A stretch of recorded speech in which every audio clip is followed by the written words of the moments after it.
tem. Hã? Carinha de chibiu da mamãe. O Paulo Gonet decidiu enviar todo o dossiê feito contra o senador Alessandro Vieira, do MDB, a partir de representação feita pelo ministro do STF, Gilmar Mendes, para análise da Procuradoria Regional Eleitoral em Sergipe. Gilmar Mendes acionou a PGR em abril.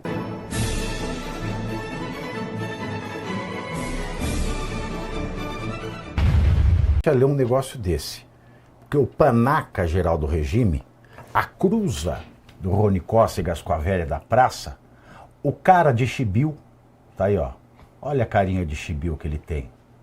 Hã? Carinha de chibiu da mamãe. O Paulo Gonet decidiu enviar todo o dossiê feito contra o senador Alessandro Vieira, do MDB, a partir de representação feita pelo ministro do STF, Gilmar Mendes, para análise da Procuradoria Regional Eleitoral em Sergipe. Gilmar Mendes acionou a PGR em abril, pedindo que Alessandro Vieira seja investigado por abuso de autoridade, sustentando que o senador praticou desvio de finalidade como relator da CPI do crime organizado, ao pedir o indiciamento dele por crime de responsabilidade e no final dos trabalhos da comissão. No despacho, Gonet afirma que houve desvio de finalidade, abuso de poder político e possível infração eleitoral, determinando o envio do caso à Procuradoria Regional Eleitoral de Sergipe para análise das providências cabíveis. Caso condenado, Alessandro Vieira pode ficar inelegível. Era só o que me faltava. Agora você veja, você não pode mais falar. Você não pode falar que quem rouba é ladrão. Você não pode falar que quem mata é assassino. Você não pode falar que quem estupra é estuprador. Você não pode falar que quem estupra a criança é pedófilo. Você não pode dar à doença o nome que ela tem. Porque você vai ser condenado por calúnia, difamação, porque não teve trânsito em julgado contra a pessoa que você se refere através de uma ação que ela tenha tomado. E o que isso implica no Brasil? Que só o juiz pode falar as coisas. Só o juiz pode. E em cima da cadeia, no topo dessa cadeia alimentar, está o ministro do STF. E a imunidade parlamentar, em uma república ou em uma monarquia, em um regime com 3 poderes autônomos entre si, executivo, legislativo e judiciário, dá-se ao legislativo a imunidade parlamentar para que ela possa criticar à vontade os 2 outros poderes em especial.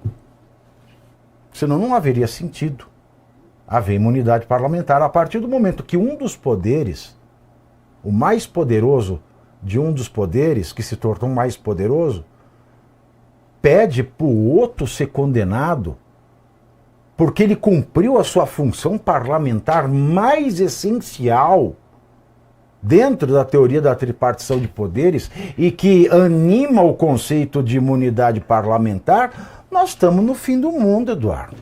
Totalmente, Pavinato. É o fim do mundo mesmo, porque você acaba, tendo os indícios de crime. A pessoa vai investigar, revestido do poder de polícia, que dá ao parlamentar o poder de política quando é instaurada a comissão parlamentar, de investigação. E aí, quando ele vai fazendo o seu trabalho, eu tenho todas as ressalvas com relação ao senador Alessandro Vieira, desarmamentista, parece que levou adiante a lei das fake news, foi ele que foi um dos propostos, foi ele que propôs a lei, ele foi um dos autores da lei das fake news, tem as ressalvas com ele. Mas nesse caso, ele está cumprindo a prerrogativa de função dele. Se ao cumprir a prerrogativa de função, você vai servir de exemplo para os outros senadores que queiram, eventualmente, indiciar um ministro do Supremo Tribunal Federal por crime de responsabilidade, está muito claro para mim a perseguição, novamente, um outro braço, uma outra frente de atuação do regime. Então, senadores, parlamentares do Congresso, congressistas, seja da Câmara dos Deputados ou do Senado, especificamente do Senado, que tem a competência privativa de julgar os ministros do Supremo Tribunal Federal. Vocês que ousem, só de ameaçar, de indiciar, fiquem com este exemplo. Vocês podem acabar ficando inelegíveis. Para mim está muito claro, até o tom de ameaça é exatamente nesse sentido. Ou seja, está proibido investigar. Né? Eles são semideuses, eles não cometem erros, eles não são sequer humanos, eles estão humanos. Ué, o Zema estava certo, eles são os intocáveis. Os intocáveis. Os, como é que fala?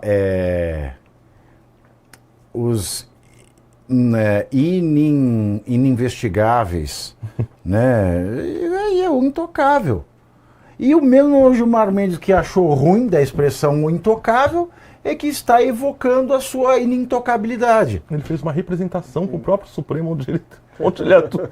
Ele fez uma representação para a própria Procuradoria-Geral da República, que está ali ao lado do Supremo. Que crime eleitoral teria cometido o Alessandro Vieira? Uau, essa é uma pergunta, Pavio. E por ele exercer atividade parlamentar, ele estava abusando do poder. Então, assim, não pode ter reeleição. Porque se você disser que você vai usar o seu mandato como senador ou deputado para tentar se reeleger, você não pode ter reeleição. Autoexcludente, né? É simples assim. A gente tem uma conversa de imbecil nesse país, que é uma coisa louca. É isso. É o direito aplicado pelos retardados mentais. Abriu a porteira, pelo menos ao meu sentir, quando o Bolsonaro fez lá a reunião com os embaixadores. Para mim, ali foi nós não estamos falando de aplicado por retardado, não. Nós estamos falando do direito sendo aplicado retardadamente por gente que entende muito do direito. É isso que eu tenho medo. A margem para subjetividade na legislação eleitoral, que foi o que, por exemplo, condenou o Bolsonaro pela reunião dos embaixadores, qual que foi o mote dessa decisão, né? O que motivou isso? Foi dizer o seguinte, utilizar com desvio de finalidade uma atividade tipicamente da função. No caso ali, para se encontrar com embaixadores, você utiliza disso para se projetar, para se promover. O que eu acho uma idiotice tremenda, afinal de contas, a gente tem que colocar dentro das atividades do parlamentar que ele está fazendo aquilo justamente para se promover, né, para ser reeleito, para contemplar o seu eleitorado, as ambições do seu eleitorado. Mesmo quando ele fala, se ele fala algum absurdo dentro aí da concepção dos ministros, por exemplo, é um absurdo tentando contemplar fatia do seu eleitorado que concorda com aquilo. E que todo mundo tem os seus interesses, tá certo? Então é uma criminalização da atividade parlamentar, sim. Para mim, na minha visão, é uma interpretação distorcida do que seria um desvio de finalidade da atividade parlamentar. Eu entendo a ideia, mas não concordo com a aplicação nesse fato. Não vejo como um desvio de finalidade. E disseram ainda que era um desvio de finalidade da CPI. Sendo que, quando a gente está falando em investigação, ela vai ramificar, ela vai ampliar, até porque ela tem linhas de investigação. A gente viu agora há pouco uma nova linha de investigação sobre o caso do Dark Horse. São coisas que acontecem no âmbito de uma investigação. Seja uma comissão, seja um inquérito policial, se investiga. Então não dá para se alegar que houve um desvio de finalidade da CPI. Não vejo. Sim uma aplicação extremamente subjetiva do direito. E no caso do eleitoral, o que acaba implicando é quando se verifica um abuso, né, de alguma função, de algum exercício de alguma função para fins eleitorais. Não vejo finalidade eleitoral no caso do exercício do Alessandro Vieira. Não vi finalidade eleitoral aí. Acho que é uma forma totalmente burra de se entender o desvio de finalidade para finalidade eleitoral, mas as pessoas têm que acender o alerta, principalmente os pré-candidatos, porque, vejam, tá aí. Né? Então, o que eles quiserem decidir que seja um desvio de finalidade para finalidade eleitoral que configure um abuso durante o período eleitoral, as pessoas poderão ser capturadas por essa tese, Pavio, e serem muito prejudicadas. E a gente sabe quem eles vão querer prejudicar, o lado que eles vão querer prejudicar. O Cajal, que está assistindo a gente aqui, falou uma coisa certa. O STF decidiu que é ilegal expor as ilegalidades que o STF cometa. É verdade, porque o que a gente está assistindo, meus bons companheiros, é a seguinte situação absurda. Lembra quando todo mundo falava, o que a gente está vendo no Brasil é o poste fazendo xixi no cachorro? É exatamente isso. O que a gente está assistindo é ver que um agente público, que é o ministro do STF,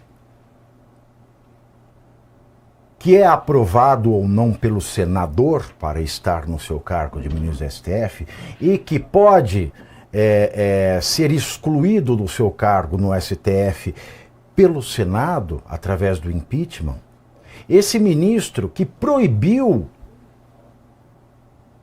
um ato constitucional e legal ao senador, que é o impeachment de ministro do STF, está ele, ministro do STF, que não tem atribuição nem constitucional, muito menos legal, de inviabilizar um senador, criando para si, com a ajuda do panaca-geral do regime, um impeachment de senador. Ele tira do senador o poder de empichar ministro do STF e cria para o STF um poder de empichar o senador. Olha que movimento louco esse aí. E o legislativo nada faz. O legislativo nada faz. Na Câmara continuamos com as deputinhas e no Senado com as cafetonas. Uma relação de prostituição que parece não chegar num final nunca no Brasil. Agora, terminou o vídeo, mas agora começa a parte que realmente importa. Entender o que está acontecendo nos bastidores da política brasileira. Todos os dias, às 7h30 da noite, 19h30, eu entro ao vivo no canal do Metrópolis no YouTube para analisar os fatos do dia, os discursos, as decisões e os impactos de cada movimento em Brasília, com convidados especiais, debate e análise direta. Pavinato 7h30, ao vivo, no canal do Metrópolis no YouTube.